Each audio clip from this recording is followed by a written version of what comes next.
Hello, I'm Martin van der Weyer and I'm a town councillor for Helmsley, a small market town in North Yorkshire. And I'm going to tell you the story of Helmsley's connection to the Magna Carta.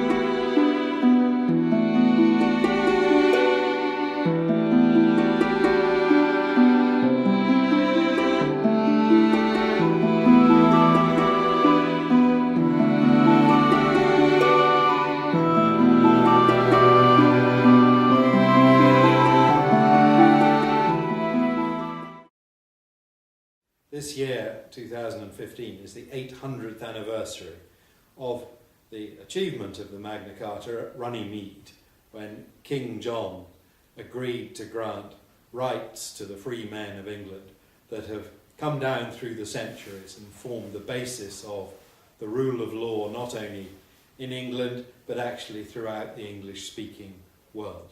So, what is Magna Carta and what is Helmsley's connection to it? Well, actually, Magna Carta is a drab-looking object. It's a piece of parchment about the size of an A3 sheet of paper. We have a facsimile copy of it in Helmsley that will be exhibited in Helmsley Castle this summer.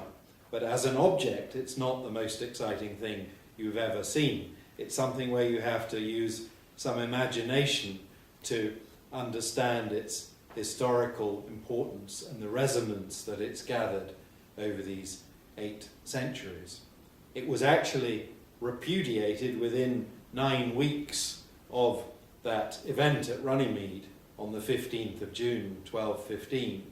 It was then revived, it was kicked around, it was ignored for long periods of history, and then adopted in the United States when they wrote their constitution, became revered over there, and so on. So it's had a kind of turbulent history.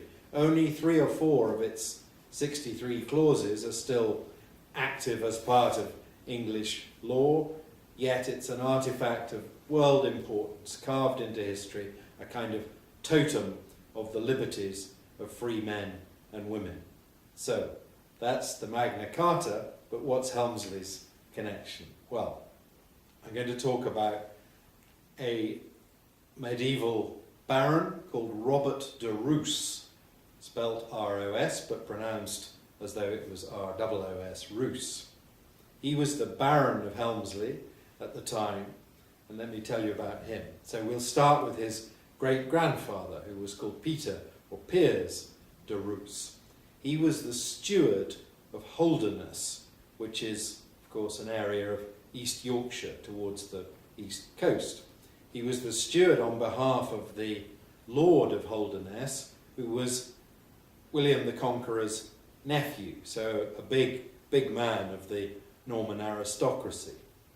And Piers de Roos married a girl called Adelina le Spec. She was the youngest sister of Walter le Spec, who people in and around Helmsley will know the name of because he was the founder of Rievaulx Abbey, and he was the kind of great baron of the north of England of the early Norman era. So, Peter and Adelina became the keepers of Helmsley Castle and the estate round about. And Peter had a grandson called Everard. He married another Norman lady called Rose Trusebou from Water in the East Riding, and their son was Robert de Roos, who I'm talking about. So, what do we know about Robert? What do we know of him? What's left of him? There is a tomb effigy of him, which is in the Temple Church in London, and it was described by an 18th century writer as the most elegant of all the tomb figures in the Temple Church. A comely young knight in mail and a flowing mantle with a kind of cowl, his hair neatly curled at the sides, and so on. He had a lion at his feet, and the whole figure measured 6 feet 2 inches. So a tall and handsome knight, we can imagine. We know what his coat of arms looked like. It had 3 symbols on it, which were water bougies or budgets or leather bags.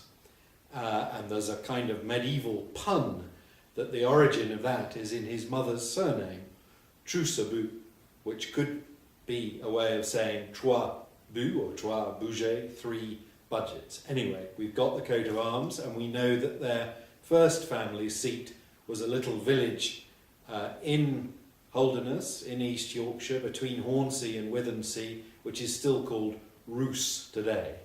And we can see there some remains of a castle at Roos. His mother, being from a Norman family, connected him to estates in Normandy. So there's also a castle in the Calvados region of France called Bonneville-sur-Touques, which survives as a partial ruin, but looks very like the kind of castles that the Normans were building in England at the time. Anyway, our Robert de Roos had Helmsley as his baronial seat, or caput in medieval English. And he did 2 great things for Helmsley. The first was that he started rebuilding the castle of Helmsley in stone. Before his time, it was a castle made of earthworks and a kind of timber fortress on a big earthwork base. He rebuilt it in stone, and we can still see some of what he built, though it's not the main structures of the castle today. I'll show you a plan of the castle. Here it is, north and south. What Robert de Roos built around 1200 is a ring of walls and towers, 6 towers, a wall about 4.5 meters tall, with small entrances through it so that his men could actually come out and see off marauders when they attacked, but a pretty formidable stone fortress for the first time. Later in the 13th century, his grandson built some more fortifications, the South Barbican, which is a very fine feature still visible today, and some north fortifications. But if you want to see what Robert de Roos, the Magna Carta Baron, built, it's the lower walls that still exist all the way around, rather rougher looking than the later buildings, all the way around the castle.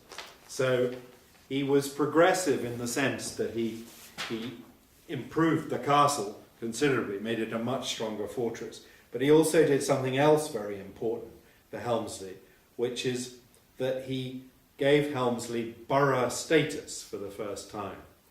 What that meant was that Helmsley became a small town in its own right. Previous to that, the people of Helmsley were effectively serfs. They were feudal servants of the Baron of Helmsley. They were in manorial serfdom all their life. But he granted borough status, which means some of the people of Helmsley became what were then called burgesses. Burghers is another word, and they had a certain amount of freedom.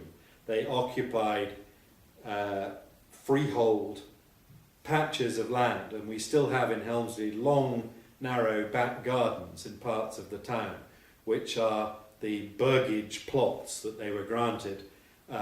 They didn't actually own them outright, but they paid a money rent to the Baron instead of doing manorial service as serfs. And he also licensed the market for the first time. So the market that still exists every Friday in Helmsley dates back to the era of Robert de Roos, and the prosperity of the town, which had been a pretty poor place in earlier days. There were only 30 citizens of Helmsley.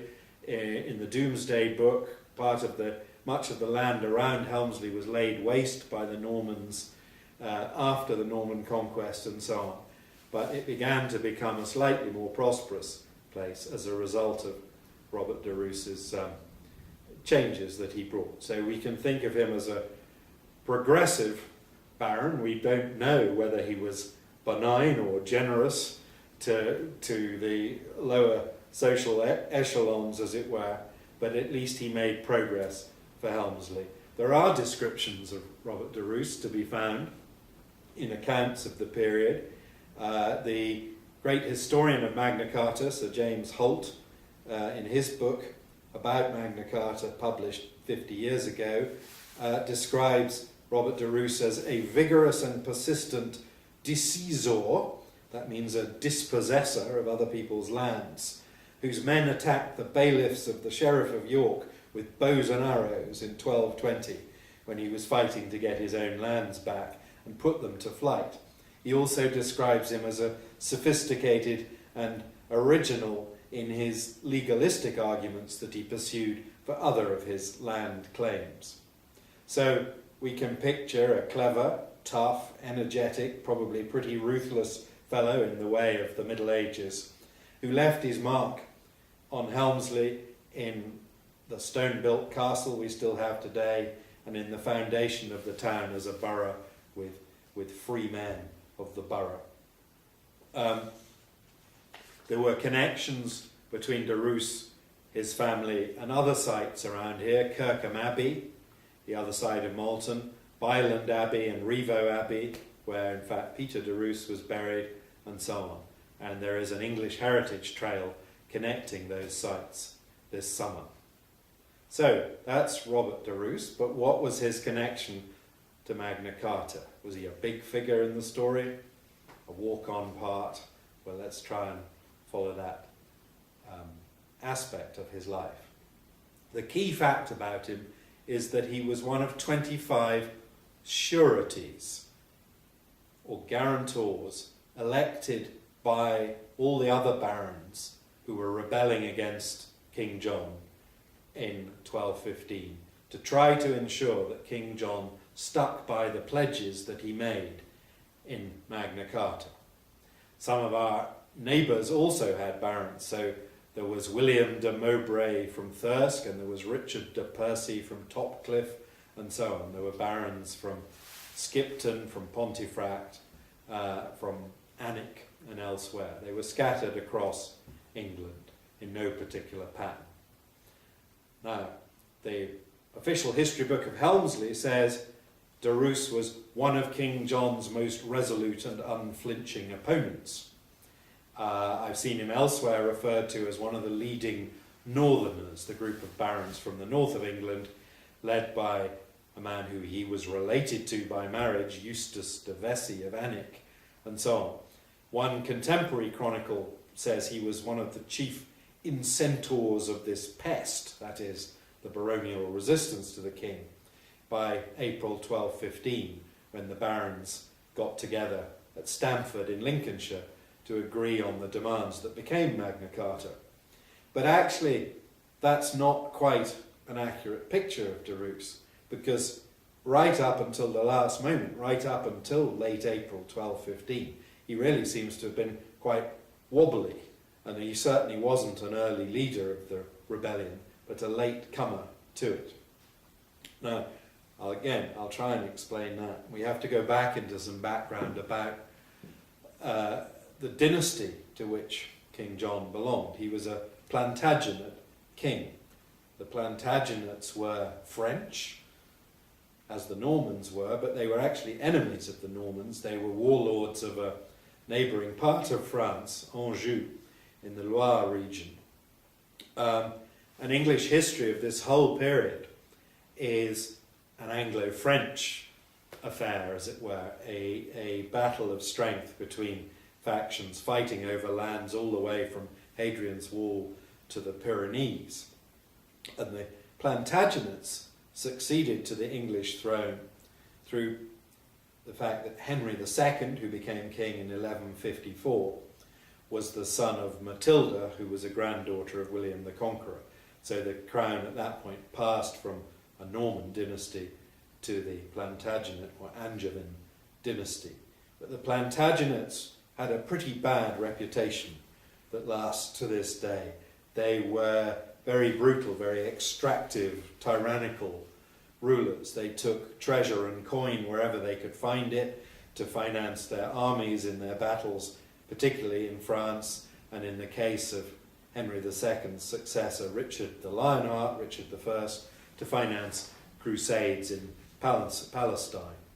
Henry II was a brutal king associated with the murder of Thomas à Becket, Archbishop of Canterbury, in 1170. And there's a phrase used about him ruling with ira et malevolentia in Latin, anger and malevolence in the way that he ruled. John, King John, was Henry II's youngest son. He succeeded Richard in 1199. He plotted against Richard when Richard was alive. He dispatched a rival claimant who was his nephew Arthur. He possibly beat Arthur's brains out on a rock himself personally, and he proceeded to rule in just as tyrannical and extractive a way as his father had done before him. In particular, he took treasure, silver coin, whatever he could take from the barons and the earls, the people who actually had the wealth.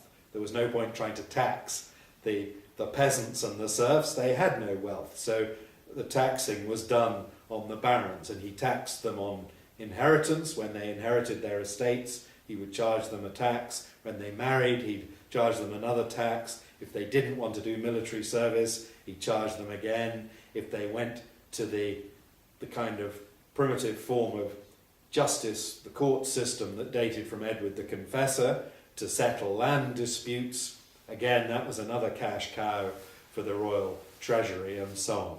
At the same time, he had a reputation as a lustful king who had his way whenever he wished to with the wives and daughters of the barons, and so he was pretty deeply unpopular. Modern historians have said, well, he wasn't all bad, in the sense that he did actually govern pretty effectively. He applied justice with some vigour, even though he extracted money from the system, and the country was certainly a more orderly place than it had been under his some of his predecessors. But he governed largely in his own interests, and I think we can agree with historians that he was a pretty bad king. Here's one Victorian account of him by the Bishop of Oxford, William Stubbs, Victorian writer. He was the very worst of all our kings, a man whom no oaths could bind, no pressure of conscience, no consideration of policy restrained from evil, a faithless son, a treacherous brother, an ungrateful master, to his people a hated tyrant. In the whole view there is no redeeming trait. One chronicler of the time, called Matthew Paris of St Albans, wrote that England reeks with John's filthy deeds. Hell itself is befouled by John. So there you are, nothing much to be said in John's defence. By the decade of Magna Carta, 1210 onwards, he'd been excommunicated by the Pope, falling out over the appointment of bishops. Some of the barons of England were beginning to plot against him.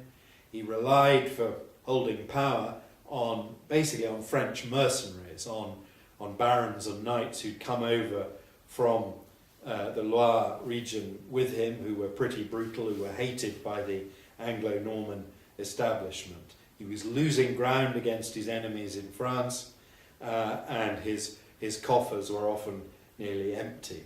For that reason, he resubmitted himself to papal authority in 1213 in order to try and get the Pope to support his campaigns in France. But by 1215, the year of Magna Carta, many of the English barons were resolutely against him, and so were, importantly, the merchants of the city of London, who were sick of being overtaxed by him. So let's try and fit Robert de Roos into that narrative. Robert had succeeded to his father's lands, including the Helmsley estates, in 1191. He naturally paid a big tax called a relief to the king Richard at that time, of 1,000 mark. A mark was 13 shillings and fourpence, so 1,000 marks is about £650, which in those days was a small fortune. He got into trouble, Robert de Roos, in 1196. He was in Normandy with Richard I, and he was asked to take charge of a prisoner, an important prisoner, captured by King Richard, called Hugh de Chaumont, and he held him in his castle at Bonneville in France. But Robert de Roos's servant, who was the keeper of the castle, was bribed into letting this man de Chaumont escape. The servant was hanged, and Richard imposed another huge fine on Robert de Roos, this time 1,200 marks, so that's so far 2,200 marks he's been fined, and he takes years and years to pay off his debt. And what I think you see happening over the next few years is that he's permanently in hock, first to Richard, then to John, and he's somewhat loyal, but always in a rather sort of tense relationship. Robert de Roos married a Scottish princess, in effect, a daughter of William the Lion, King of Scotland. And in the early years of John's reign, John used him as a kind of diplomat to go and visit his father-in-law, William the Lion, and set up meetings between the two kings and so on. Robert was obviously quite well in favour for a while. He was given more land. He was given all the lands that Walter le Spec had held in the north of England, in Northumberland, including Warwick in Northumberland, where he built another castle. He served in Normandy for John. He did various other services for John and so on. But there are other parts of the story where he's clearly in John's bad books. At one stage, Robert's son is held hostage by the king, probably in an attempt to make him pay over more money. Anyway, largely, Robert stays in favour with the king right up until 1213.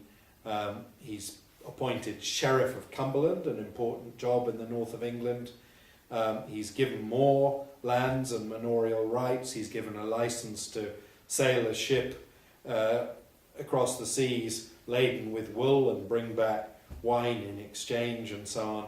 He was a witness to John's surrender of the kingdom to the Pope in 1213, and right up until actually the beginning of April in 1215, he's receiving more favours from the king that suggests he's still on the king's side. The king even intervened with the Bishop of Winchester to make sure that an aunt of Robert de Roos became the Abbess of Barking in Essex, for which the other candidate was a sister of one of the, by then already declared, baronial leaders, a man called Robert Fitzwalter from Essex. So maybe the king was trying to keep buying Robert de Roos's support.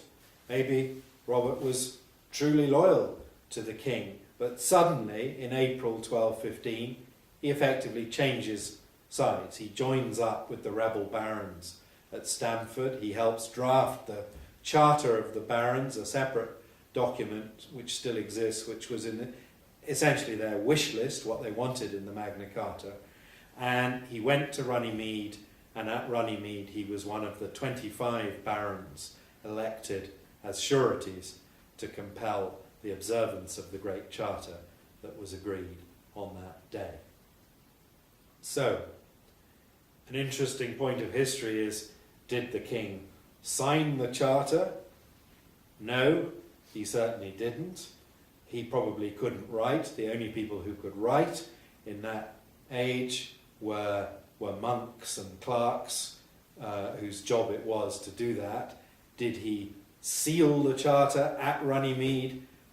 Probably not again, though there are many images of him doing just that, and also with a quill pen in his hand, but they're probably wrong. What he almost certainly did was swear an oath, and the barons swore an oath, and the oath was witnessed by the Archbishop of Canterbury, Archbishop Langton, who was there, and then the king's writing office, his chancellery, produced something like 40 copies of Magna Carta, sealed them with the royal seal, and sent them around the country so that the people of England knew that this had happened, because of course there was no other means of broadcasting it.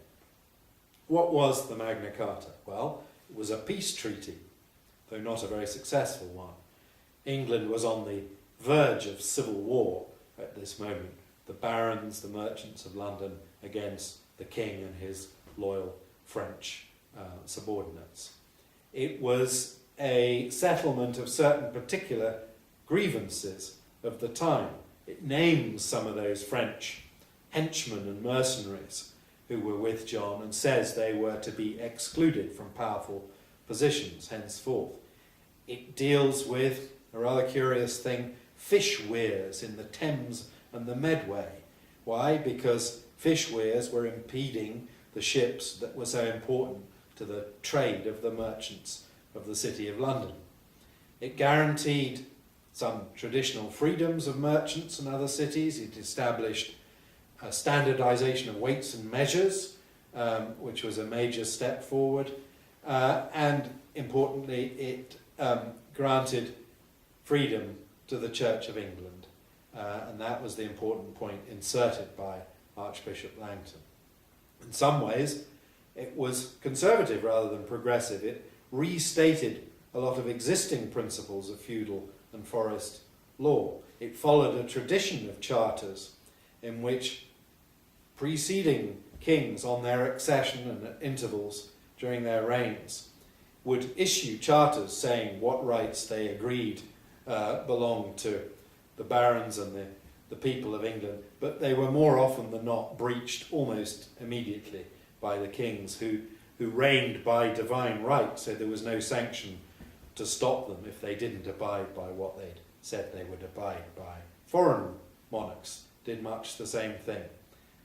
So it was a lesser set of pledges than it sounds, and when it talks about free men, it doesn't mean that all the men and women of England, in fact least of all the women of England, but not all the men were free by any means. Many were still in feudal serfdom, but some were free, and it did give them rights and liberties, particularly to trial by jury and a justice system uninterfered with by the king. But what was different about this over all previous charters was the appointment of these 25 sureties, these barons who had the right set down in the charter itself to enforce it on the king and make sure that he did what he said. Well, so that was a beautiful idea and a step forward in constitutional law, but it made no difference at all to John, who secured an absolution from his oath from the Pope 9 weeks later and repudiated it. And so civil war then ensued again.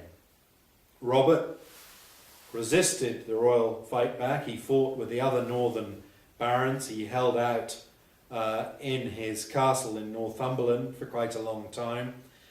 He was excommunicated by the Pope. His lands were given to a loyal earl, an earl who was loyal to King John, and so on. After King John died, only a year later, October 1216, Robert was still resisting up until a battle at Lincoln in 1217, where his son was captured. But sometime after that, he basically gave in. He submitted himself to Henry III, the boy king who followed John. His lands were restored to him, though he had to fight to get some of them back from the other barons they'd been given to, but the king restored them to him, and he was back in favour. As for Magna Carta itself, it was reconfirmed by Henry III 3 times, definitively in 1225, and Robert was there as a witness to see that reconfirmation in Westminster by Henry III. And the 1225 version is held in as much reverence in legal terms today as the original 1215 version, because it contained a new clause which made it apply in perpetuity, that if anything contrary to this charter is procured from anyone, it shall avail nothing and be held for naught. So, what happened to Robert? He was now probably in his late 40s. He went into a monastery, he took the monastic habit as a Templar in the last couple of years of his life. He died in 1226 or early 1227, was buried in the Temple Church in London. And his descendants held the Helmsley estates until the late 15th century. So, Robert de Roos was one of the great builders of Helmsley, along with Mr. Duncombe, the first of the line that became the Earls and Barons of Feversham, along with Vicar Grey and other citizens of Helmsley. As for Magna Carta, it survived the centuries, it resonated with generations of English lawmakers, and it was referred back to over and over again in the Bill of Rights in 1689, in the writing of the American Constitution, and so on. The doors of the Supreme Court in Washington have a brass relief of King John and one of the barons at Runnymede.